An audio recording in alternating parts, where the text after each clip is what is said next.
Nightvisiting seems to be the story Class was trying to tell from the very beginning, with pretty much everything established in episodes 1 and 2 coming into play in one 45-minute episode, and it was pretty darn good. So Nightvisiting is, I guess, the Tanya-centric episode of the series, with the main thrust of the story being that a sentient alien tree thing has reached through a crack in space and time, and found Tanya to be the best source of grief on Earth. Or I'm assuming just in the area around Coal Hill, because otherwise that's a bit of a stretch for Patrick Ness to make. Anyway, the episode nicely introduces us to Tanya's dad in a really well done opening montage that really nicely ties into the coach with the dragon tattoo. The music actually works really well, and it's supported with great silent performances and excellent direction from Ed Bazalgette.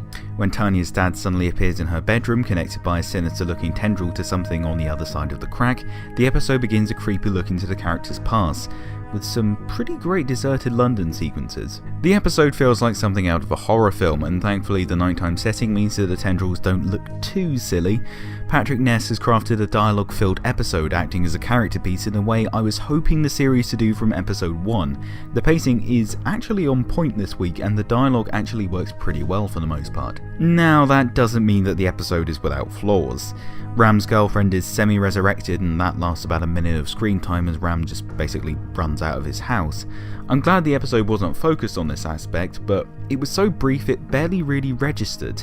I guess Patrick Ness felt obliged to include it, and the episode couldn't do too much without ruining the point of last week's episode, but it just seemed a bit odd in the grand context of the series. We also get this sort of romance building between April and Ram, which came a bit out of nowhere, and the episode never really justifies it, especially when Ram's resurrected girlfriend isn't actually that far away from them.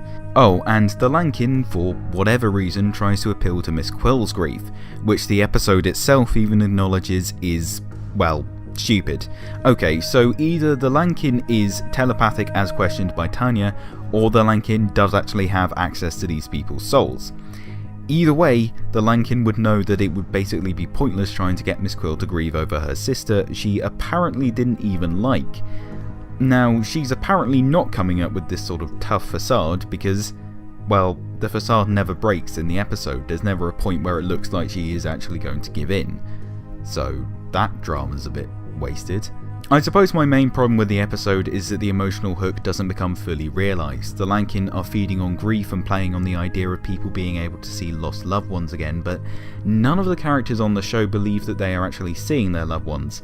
Tanya questions it immediately, and while that is an intelligent decision I guess, there's never a moment when she does actually begin to believe, meaning that the Lankin's plan for Tanya is really just a bit dumb. Then of course Tanya defeats them with anger, and Miss Quill drives into her dad with a bus, which instantly made me think of the Sarah Jane Adventures, but never mind. And that's it. While the resolution isn't as weak as the past 2 episodes, I never really felt that it was completely earned. Yeah, Tanya stands up to the Lankin, but then the Lankin gets up again, seems alright, and then just gets defeated by being run over. It doesn't really work in the way I think it's supposed to. Regardless, the episode does give a bit of time to Charlie and Mateus's romance, which is a good decision, and there is some intelligent writing to explain why neither Charlie nor April see any of their loved ones. I really loved the score for this episode. It wasn't too loud like episode 1's, and really added to the creep factor.